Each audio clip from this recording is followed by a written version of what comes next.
Hello friends, स्वागत है आप सभी का मेरे चैनल पर। कैसे हो आप सब लोग? उम्मीद करती हूँ आप सब लोग बहुत ही अच्छे से होंगे।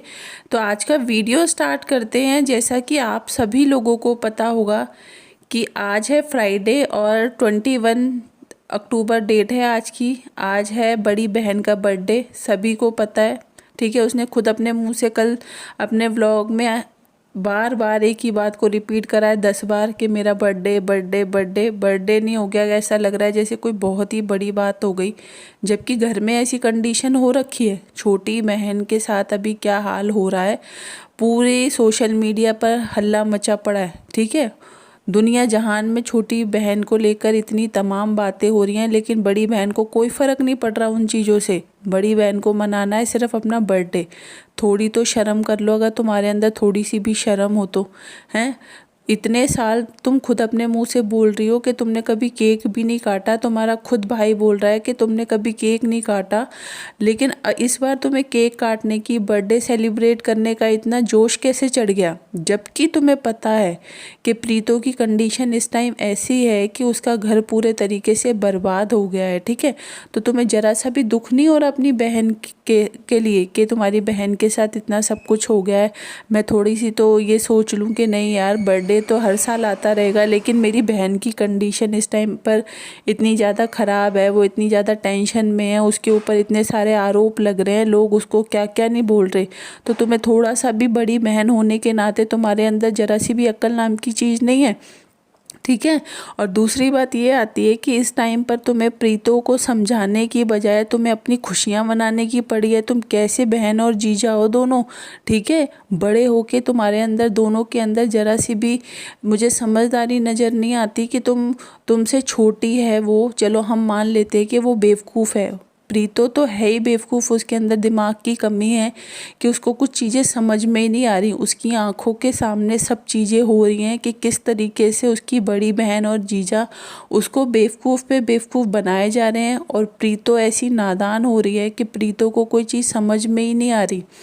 अब आप लोग खुद ही देख लो, जिस बहन को वो देवी समझती है, वो माता की तरह पूजती है अपनी बड़ी बहन को, तो उस बड़ी बहन को इतना नहीं लग रहा कि मेरी छोटी बहन जब मुझे इतना हर चीज़ में आगे आगे रखती है, हर चीज़ में मेरी कॉपी करती है, तो मैं थोड़ा सा तो अपनी छोटी बहन के बारे में सोच लूँ कि उसका इस टाइम पर ऐसा हाल है और मुझे मेरे बर्थडे की पड़ रही है। जबकि मैंने आज तक अपना बर्थडे मनाया नहीं है।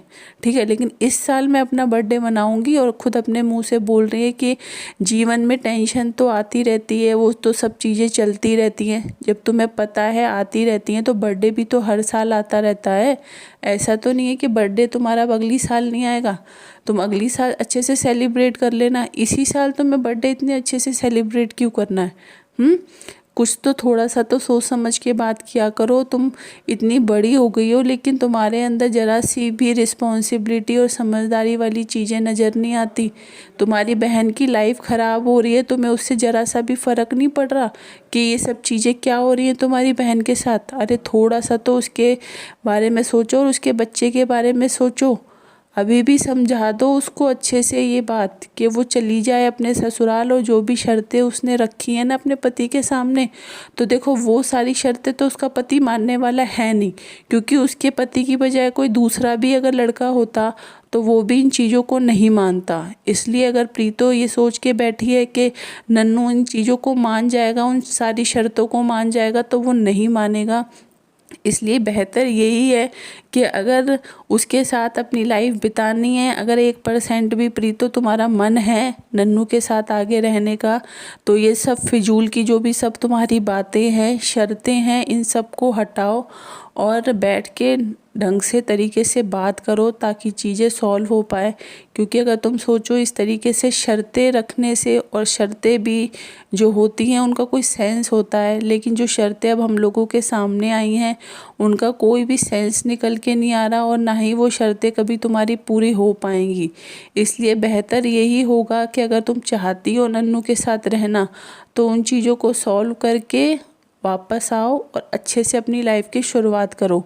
और अगर ये रिश्ता नहीं रखना चाहती हो, चाहती हो कि रिश्ता आगे नहीं रखना, तुम्हें ख़त्म करना है, तो तुम फिर डायरेक्टली सबके सामने आके इस चीज़ को क्लियर कर दो कि तुम्हें ये रिश्ता नहीं रखना, तुम तलाक लेना चाहती हो। क्योंकि लोग अभी तक बहुत ज़्यादा कंफ्यूज है इस बात को लेके कि आखिर प्रीतो के मन में क्या है। जिस तरीके से नन्नू की तो चीज़ें सामने आ रही हैं, लेकिन प्रीतो के मन की बात अभी तक लोगों के सामने नहीं आ पा रही।